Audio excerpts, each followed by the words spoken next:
Good morning. என்ன சாந்தி, சாப்பிட்டீங்களா? ஆமா, அது ஒண்ணுதான் குறைச்சல். என்ன இப்படி சொல்றீங்க? மனசு இருக்கிற வேதனையில எங்கெங்க பசி எடுக்குது? சாந்தி, இந்த மாதிரிலாம் பேசாதீங்க. டைமுக்கு கரெக்டா சாப்பிடணும். கவலைப்படாதீங்க சாந்தி, தொல்காப்பியன் கூடிய சீக்கிரம் வெளியில வந்துருவாரு. நல்லதுதான் நடக்கும். பொய் சொல்லாதீங்க அபி. அது எப்படி நமக்கு தெரியாம நல்லது நடக்கும்? அதுக்கான வாய்ப்பே இல்லைன்னு தெரியுதே. சாந்தி, எல்லா சாட்சியும் சந்தர்ப்ப சூழ்நிலை அவருக்கு எதிராக தான் இருக்கு. அவர் தான் கொலை பண்ணிருப்பாருன்னு எல்லாருமே பேசிக்கிறாங்களே. நீங்க சுலபமா ஜாமீன்ல வந்துட்டீங்க, அவரால வர முடியல. ஏன்னா சிலருக்காக சில விஷயங்களை விட்டு கொடுக்குறீங்க. சாந்தி, என்ன சாந்தி சொல்லிட்டு இருக்கீங்க? ஆமாங்க, இன்னும் எத்தனை நாளைக்கு தான் எல்லாத்தையும் மறைப்பீங்க? நீங்க ஃப்ரெண்டுன்னு சப்பக்கட்டு கட்டுறீங்க.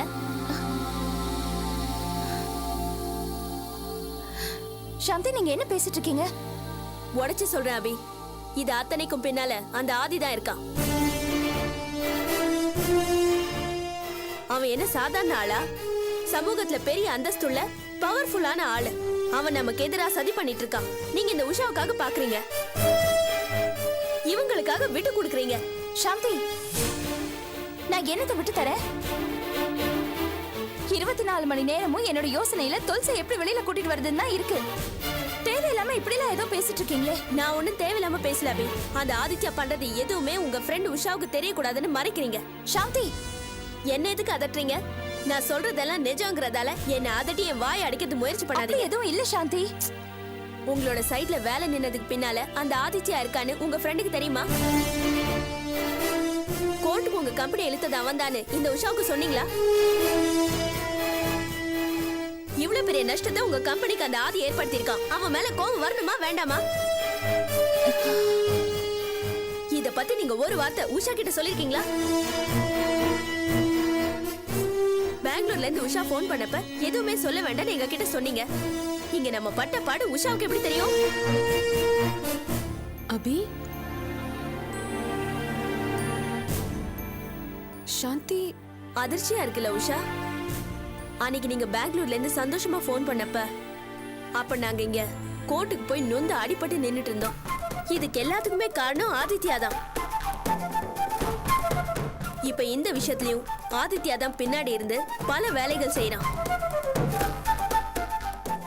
இல்லனா சுஜாதா எப்படி கவர்மெண்ட்காக இந்த கேஸ்ல ஆஜராக முடியும்? நாட்டுல வேற வக்கீலே இல்லையா? ஏற்கனவே கவர்மெண்ட் வக்கீல் இருக்கும்போது ஸ்பெஷல் பிபியா இவ எப்படி ஆஜராக முடியும்? எல்லாம் அந்த ஆதித்யாவோட சூழ்ச்சி தானே. எதுக்கு சாந்தி இந்த பேச்செல்லாம் இப்போ? பேசதாங்க செய்வேன். உங்களுக்கு உங்க ஃப்ரெண்ட் முக்கியமா இருக்கலாம், ஆனா பாதிக்கப்பட போறது அவர் தானே. உஷா கிட்ட நீங்க எதுவுமே சொல்றது கிடையாது. இது பாருங்க, பைத்தியக்காரத்தனமா பேசாதீங்க. இப்ப வந்து உஷா கிட்ட எல்லாத்துக்கும் பின்னாடி ஆதித்யா தான் இருக்காருன்னு சொன்னா தொல்காப்பியன் வெளியில வந்துருவாரா? சரி, உஷாக்கு நம்ம சங்கடம் கொடுக்க கூடாதுன்னு சொல்லி நான் தான் எதையுமே சொல்லல, அவ்வளவுதான். அபி, நீங்க அவரை காப்பாற்றணும்னு நினைக்கிறீங்க, அது எனக்கு புரியுது. ஆனா உஷாவுக்காக ஆதித்யா தர கஷ்டத்தை பொறுத்துட்டு இருந்தா அவர் எப்படி வெளியில கொண்டு வர முடியும்? இன்னைக்கு கோர்ட் வரைக்கும் கொண்டு வந்து விட்டுட்டான்ல. சாந்தி, நீங்க பேசுறதெல்லாம் நிஜம்தானா? ஆமா உஷா, உங்க கம்பெனிக்கு எதிராக ஒரு பையர் ஸ்டே ஆர்டர் வாங்கினார்ல, அவனை தூண்டி விட்டதே இந்த ஆதிதான். ஸ்டே வாங்குறதுக்கு அவனுக்கு பணமும் பிளாட்டும் கொடுத்துருக்கான்.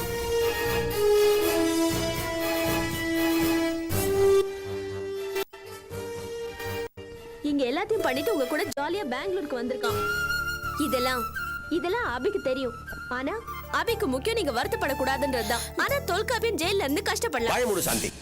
என்ன நினைச்சு என்ன பேசுற நீ?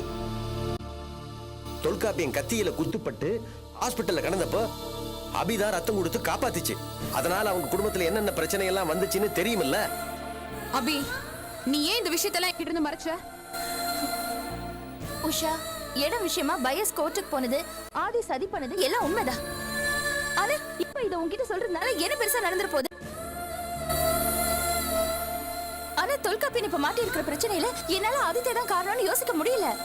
அதுக்கு எந்த காரணமும் இருக்கிற மாதிரி எனக்கு தெரியல. இது பாரு, நீ அவசரப்பட்டு எதுவுமே டிசைட் பண்ணாத.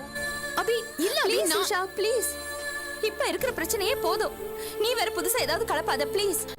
எதுவுமே பெருசுப்படுத்தாத. இப்ப நமக்கு இருக்கிற ஒரே பிரச்சனை தொல்காப்பியனை எப்படி வெளியில கொண்டு வருதுன்னு தான். அதுக்கப்புறம் இந்த கேஸை முடிக்கணும். அதுதான் நம்மளோட ஒரே நோக்கமா இருக்கணும். இதை தவிர ப்ளீஸ் நீ வேற எதுவுமே சிந்திக்காத. ஆமா உஷா, உஷா நான் சொல்றேன் please please don't say anything. Usha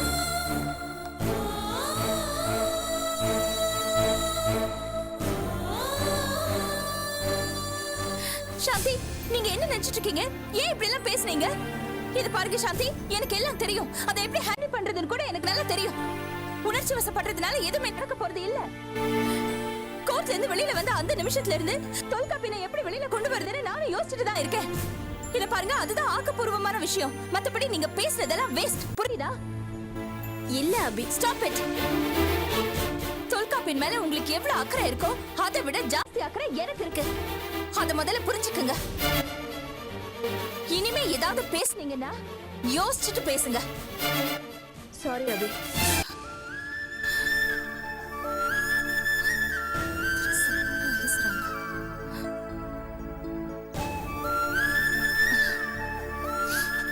Krishnan sir, என்னம்மா? நீங்க ஆபீஸை கொஞ்சம் பாத்துக்கங்க.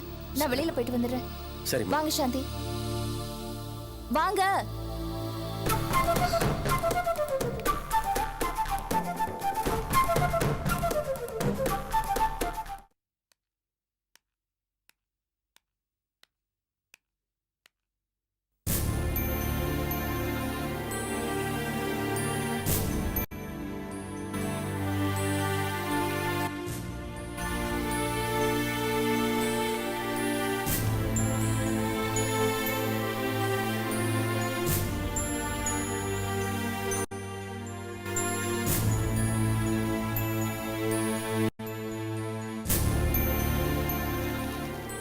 என்னம்மா ஆர்த்தி, என்னாச்சு?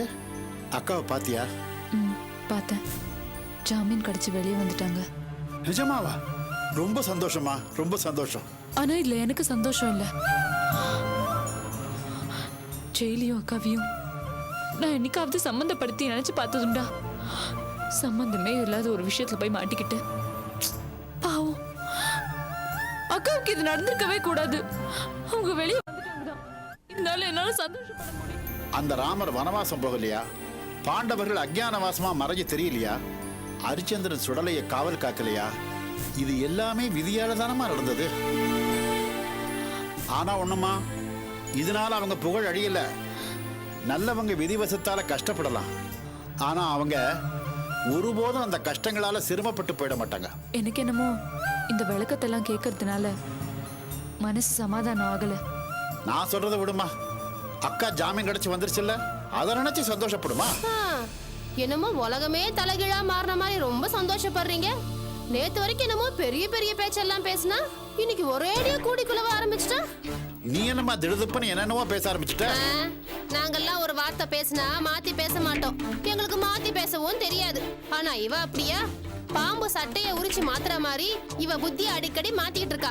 அன்னைக்கு வக்கால பத்தி என்னென்னமோ பேசினா இன்னைக்கு என்னடான்னா அவ வக்கால நினைச்சு ஃபீல் பண்றதும் கண்ணீர் விடுறதும் நீங்க என்னமோ பெரிய உபன்யாசர் மாதிரி ராமாயணம் மகாபாரதம் மயான காண்டம்னு உதாரணங்களை அள்ளி விடுறதும். அப்பப்பா பாருங்க எப்படி புள்ள வச்சிருக்கு பாருங்க. இத பாருமா, இதுல உனக்கு என்ன சம்பந்தம்? நீ எதுக்கு அனாவசியமா இதுல தலையிடுற? இந்த வீட்ல நானும் ஒருத்தி. இந்த வீட்ல ஒண்ணு நடந்துச்சுன்னா அத பத்தி அபிப்பிராயம் சொல்லாம என்னால இருக்க முடியாது. நான் தெரியாம தான் கேக்குறேன். அவ குடும்பத்துல பிரச்சனைன்னா 3 நாள் போய் தங்கிட்டு வந்திருக்கால. இங்க ஒரு பிரச்சனைனா கண்டுக்கறாள? எல்லாரும் அவ இஷ்டத்துக்கு ஒரேடியா ஆடுறீங்களே. அவளை எதிர்த்து யாரும் ஒரு வார்த்தை கேட்கறது கிடையாது. என்னமோ பெரிய இவ மாதிரி. நீ பேசாம இருக்க மாட்ட? நான் பேசுவேன் மாமா, பேசித்தான் தீருவேன்.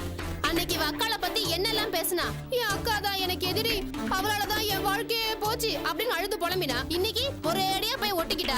அன்னைக்கு அவ அக்காலும் நான் பெரிய உத்தமி அப்படி அப்படின்னு பேசினா. இன்னைக்கு ஜெயில் வரைக்கும் போயிட்டு வந்துட்டா. இத பாரு, இத பத்தி நீ அனாவசியமா பேசாத. அவங்கள பத்தி பேசுற தகுதி இங்க எவளுக்கும் கிடையாது. நானும் எங்க அக்காவும் அடிச்சுக்குவோம் கூடிக்குவோம். நான் உங்களை திட்டுவேன், பின்னாடியே போய் சேர்ந்துக்குவேன். இதுக்கெல்லாம் எனக்கு உரிமை இருக்கு. ஏன்னா நான் உங்களுக்கு குழந்தை மாதிரி. ஆனா இத பத்தி நான் பேச உனக்கு உரிமை கிடையாது. எங்க அக்கா என்னை ஏத்துக்கிட்டாங்க, அது எனக்கு போதும். பேசுமா பேசு. நரம்பு இல்லாத நாக்கு அதான் நாலா பக்கம் பொருளுது. அன்னைக்கு என்னன்னா எங்க அக்கா சம்பந்தப்பட்ட விஷயத்தை இந்த வீட்ல பேசவே கூடாதுன்னு சொன்னேன். உங்க அக்கா இங்க வந்தப்போ அவளை அவமானப்படுத்தி அனுப்புனேன். அவளுக்கு எதிராக என்னெல்லாம் ஆட்டம் போட்ட. இன்னைக்கு இந்த மாதிரி பேசுற? நாங்கெல்லாம் அப்படி கிடையாதுமா. எங்களுக்கு எல்லாம் ஒரே பேச்சு ஒரே சொல்லு. உன் அபிப்பிராயத்தை இங்க யாரும் கேட்கல. எனக்கும் எக்காக்குள்ள 1000 இருக்கும். நாங்க சண்டை போட்டுக்குவோம், அப்புறமா கொஞ்சுக்குவோம். அதான் எங்க உறவோட மகிமை. அடேங்க அப்பா, பேசு பேசு, இன்னும் என்னெல்லாம் பேச முடியுமோ பேசு. கட்டினவன் கம்பீரமா இருந்தா பொம்பளை அடக்கி வாசிப்பா. இங்க கட்டினவன் என்னடானா கட்டின பசுமாடு மாதிரி அடங்கி கிடக்குறான். அதான் நீ கடந்து துள்ளுற. என்ன மாதிரி அக்கறையானவங்க கேட்டா உனக்கு உடனே பொசுக்குன்னு பொத்துக்கிட்டு வந்துருது. இத பாரு, முதல்ல இருந்தே நீ அனாவசியமா தான் பேசிட்டு வர. உனக்கும் இதுக்கும் என்ன சம்பந்தம்? நான் இந்த வீட்டுக்கு மூத்த மருமக. இருந்துட்டு போ. ஆனா என்ன கேட்க உனக்கு என்ன உரிமை இருக்கு? நான் வெளிய போறதும் வரதும் என்னோட இஷ்டம். என்ன ஏதாவது கேட்கணும்னா ஏன் புருஷன் கேட்கட்டும். நீ எதுக்கு அனாவசியமா தொண்டை கிழிய கத்திட்டு இருக்க? போதும் போதும், உன் திருவாயை மூடிக்கிட்டு கிளம்பு. சை, உன்கிட்ட போய் பேசின பாரு. ஆர்த்தி,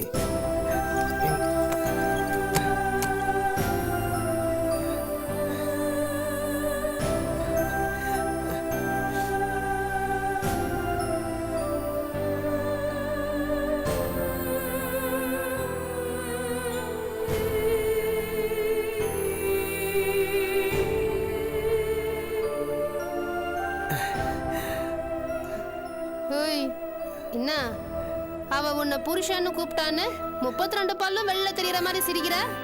இந்த பாருடா, அவ ஏதோ திட்டத்தோட தான் இருக்கா. வாய் முன்னரு அவ என்ன புருஷன் சொன்னதே எனக்கு ரொம்ப சந்தோஷமா இருக்குது. ஐயே டேய் மடையா, அவ ஏதோ பேச்சு வாக்குல உளறிட்டு போறா. இவ்வளவு தூரம் நீ உச்சி குளிந்து போய் நிக்கிறியே, இத்தனை நேரம் என்கிட்ட அவ பேசினாளே, உன்னை மதிச்சு உன்கிட்ட ஒரு வார்த்தை பேசினாளா? பேசினாளா? அதை நினைச்சு பாரு. ஏப்பா கொஞ்சம் அடக்கி வாசி.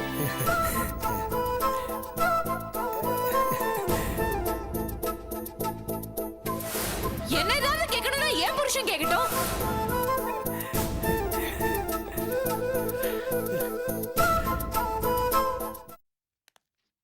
Excuse me sir. வாங்கம்மா உட்காருங்க.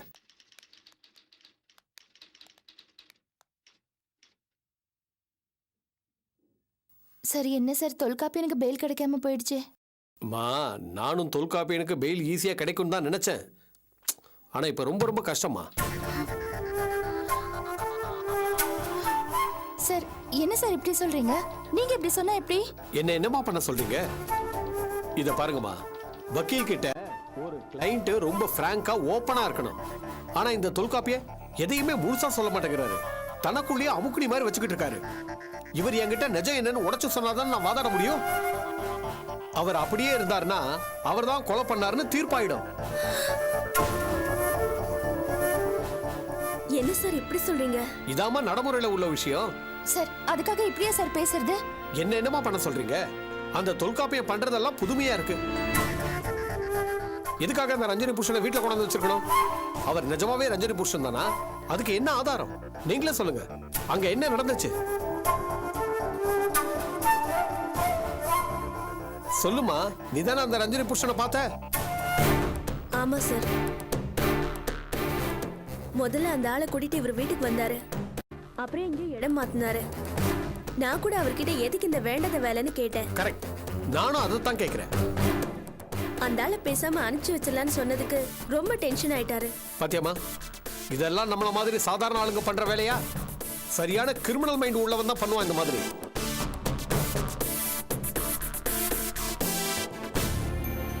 சரி, உங்ககிட்ட ஏதாவது சொன்னாரா? இல்ல சார், அவரை சந்திக்க முடியல. கோர்ட்ல கூட அவர்கிட்ட தெளிவா பேச முடியல சார். இந்த பொண்ணுகிட்டயும் முழுசா எதுவும் சொல்லல. உங்ககிட்டயும் கும்பகோணம் கோயில்ல இருந்து கிளம்பும் போது ஒரு முக்கியமான ஆளை சந்திக்க போறேன்னு சொல்லிட்டு போனார்ல, அந்த ஆள் யாரு? ஒரு ஆள் ஓபனா பேசாட்டி என்ன அர்த்தம்? அவங்கிட்ட தான் மிஸ்டேக் இருக்குன்னு அர்த்தம். சரி, இப்ப சொல்லுங்க, என்ன பண்ணலாம்? நடந்ததெல்லாம் கிளியரா சொன்னாதான் அதுக்கு தகுந்த மாதிரி நான் ட்ரையல்ல வாதாட முடியும். இப்படி இருந்தா கன்விக்ஷன் ஆயிடுமா? சார் ஏன் சார் திரும்ப திரும்ப இப்படியே பேசுறீங்க? கிரிட்டிக்கல் சிச்சுவேஷன்மா. பிக்சரை பார்த்தா தொல்காப்பியன் தான் ஏதோ திட்டம் போட்டு இதெல்லாம் பண்ண மாதிரி தெரியுது. இப்படி இருந்தா அவரை எப்படிமா காப்பாற்ற முடியும்? சார் அவரை எப்படியாவது காப்பாத்தியே ஆகணும். அதுக்காக தானே நாங்க இவ்ளோ பாடுபடுறோம். அதுக்கு அவர் இல்லாம ஒத்துழைக்கணும்.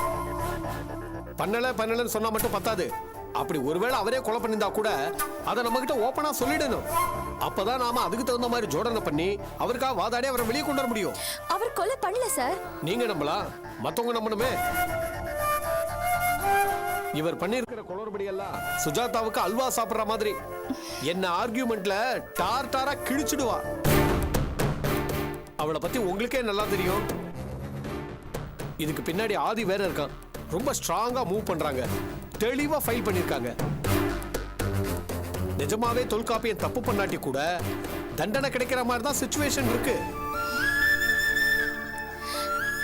சரி சார், அப்போ நான் தொல்காப்பியனை ஜெயில மீட் பண்ணி நடந்தது என்னன்னு தெளிவா கேட்டுட்டு வந்துடுறேன் சார். என்னடா வக்கீல் இப்படி பேசுறானே நினைக்காதீங்க. சிச்சுவேஷன் அப்படி இருக்கு. பரவாயில்ல சார், நாங்க போயிட்டு வாங்கம்மா. வரேன் சார். வாங்க.